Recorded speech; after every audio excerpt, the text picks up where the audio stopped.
barely 5 months old. This budget we're about to present have all taken place before our arrival.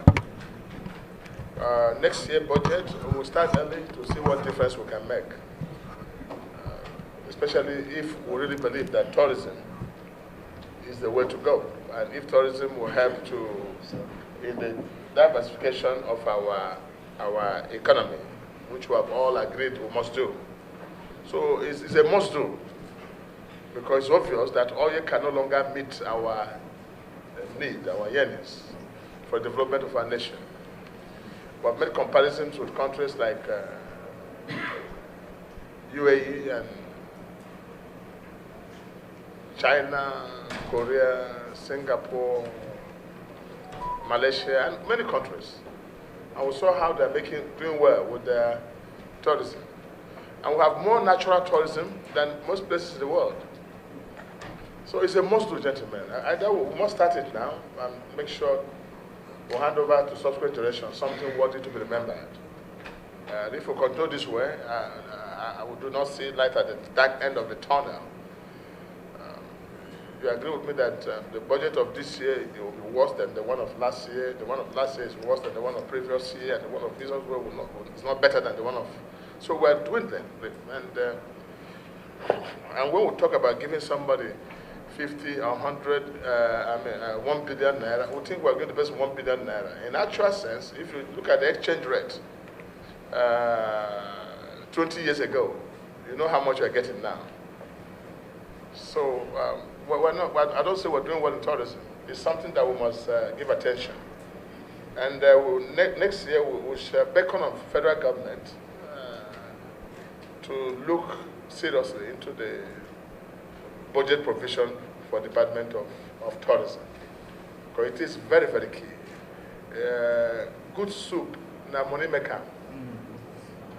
So if we go and put 100 million, 200 million in tourism, at best I think we're just indicating our seriousness about the whole thing. So if we want to make tourism a means of livelihood for Nigerians and to create jobs and create revenue, then we must fund it. We must make it a business. And for those of you who are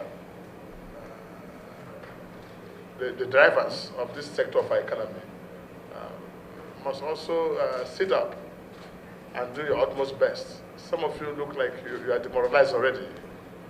Some of you try to portray the image of hopelessness because of the posts you have. So some of you are coming here for mere academic exercise to fulfill all righteousness. But that's not good for us.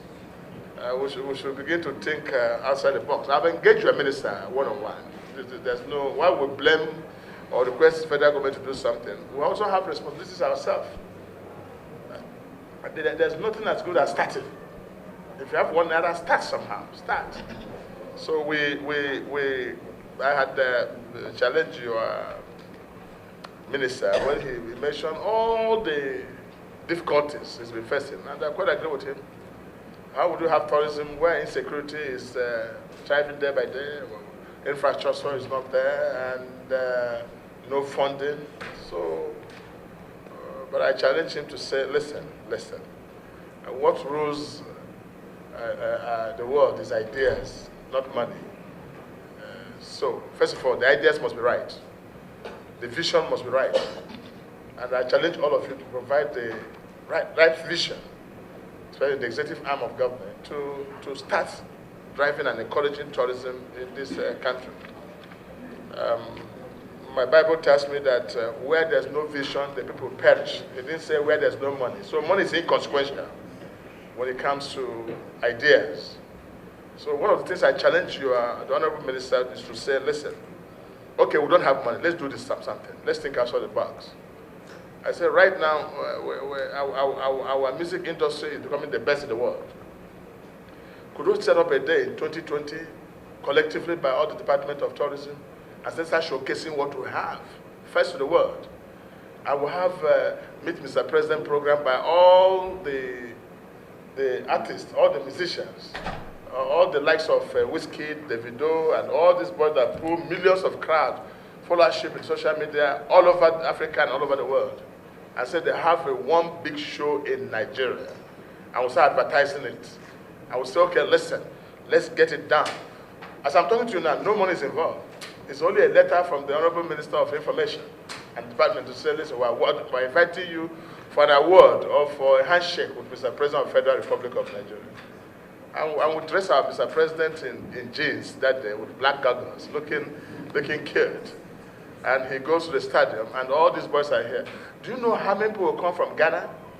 Do you know how many people will come from South Africa or Kenya or Mali to witness this event? We'll have nothing less than 100,000 people wanting to see their fan perform live and make it look competitive. What happens then? Each of these people will come with at least $5,000. When they come to Nigeria, they will buy biscuits, they will buy the charge card, they will stay in a hotel, they will take transportation. Then you have brought into your country millions of dollars. I said, that is the way to start. So when the money comes, we can appeal to federal government. Whatever is realized from that, allow us to use it back in the tourism department. Use what you have. And if you do it at Abuja, those people will not care whether there's any insecurity or not. They will come. They will come. After all, in America, there's psycho killing. Everywhere in the world now, there's insecurity. There's no safe place. So we can start. Let's not discourage ourselves. But we can make money. So I challenge you, directors now, directly to you. To be a director is ability to direct affairs that can bring money, not ability to direct affairs that will consume money. Tauko, I've engaged him too, and all these people. So all you need is a small encouragement. Some of them is just a mere letter or something to let you do that. So we have this program. We have all agreed. It doesn't require budget. Let's use it to try ourselves by using what we have. The next one is to showcase our movie stars. It's another thing that people want to see. That's what we have already. We don't have the waterfalls. We don't have this. But let's start from what we have. And we talked about the royal colors of traditional rulers